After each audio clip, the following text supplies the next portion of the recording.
సెలవిస్తున్నాడని ఏమంటే ఎక్కువగా మనము మాట్లాడే కన్నా ఎక్కువగా వినటం నేర్చుకోవాలంటండి. ఎక్కువ మాటల వల్ల అనర్థాలు కలుగుతాయంటండి. మాటల వెంబడి మాటలు పొర్లుచు ఒక్కొక్కసారి మరి ఏంటిగా మనుషులు మాట్లాడే మాటలను బట్టి యుద్ధాలు జరుగుతున్నాయి, అరాచకాలు జరుగుతున్నాయి, మరి భయంకరమైన పరిస్థితులు నరులలో జరుగుతున్నాయండి. కాబట్టి నరులు మాటలు కొద్దిగా ఉండాలి భూమి మీద. వినటములో దేవుని గురించి వినటములో ఎక్కువగా చెవులు తెరిచి, అందుకనే దేవుడు 2 చెవులను పెట్టాడు.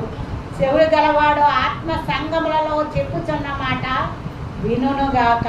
అంటే మనకి దేవుడు చెవులు ఇచ్చింది మరి ముసలమ్మ ముచ్చట్లు చెప్పుకోవడానికి కాదు, అలాగే వ్యర్థమైన మాటలు పలకటానికి కాదు, మరి అలాగే మనకి కళ్ళునిచ్చింది వ్యర్థమైన చూపులు చూడటానికి కాదు, వ్యర్థమైన పనులు చేయటానికి కాదు.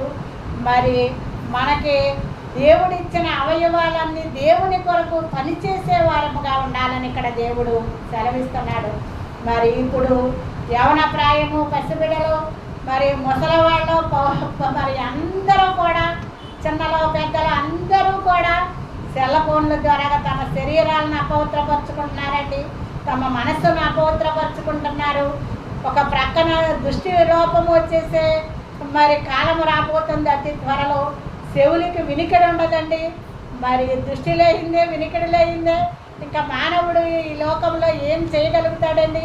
మరి అటువంటి భయంకర పరిస్థితులని సాతానుడు ఈ లోకంలో సెల్ ఫోన్ల ద్వారాగా, ల్యాప్టాప్ల ద్వారాగా మరి అనేక మంది యవనస్తుల్ని పాడు చేసేస్తుంది, చిన్నపిల్లల్ని పాడు చేసేస్తుందండి సాతాను. మరి వృద్ధులను సైతము, నడి వయసులో ఉన్నవారు సైతము, ప్రతి ఒక్కరిని ఎవరిని కూడా విడిచిపెట్టుకోకుండా సాతానుడు లోబర్చుకొని మరి మనల్ని పాడు చేస్తూ ఉన్నాడు. కాబట్టి దేవుడు ఇక్కడ సెలవిస్తున్నాడు. కాబట్టి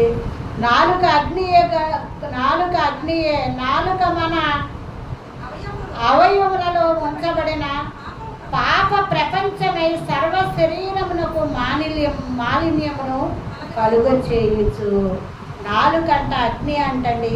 ఆ నాలుక మన అవయవముల్లో ఉంచబడిన పాప ప్రపంచమై సర్వ శరీరమునకు మాలిన్యమును కలుగ చేయుచున్నదంటండి.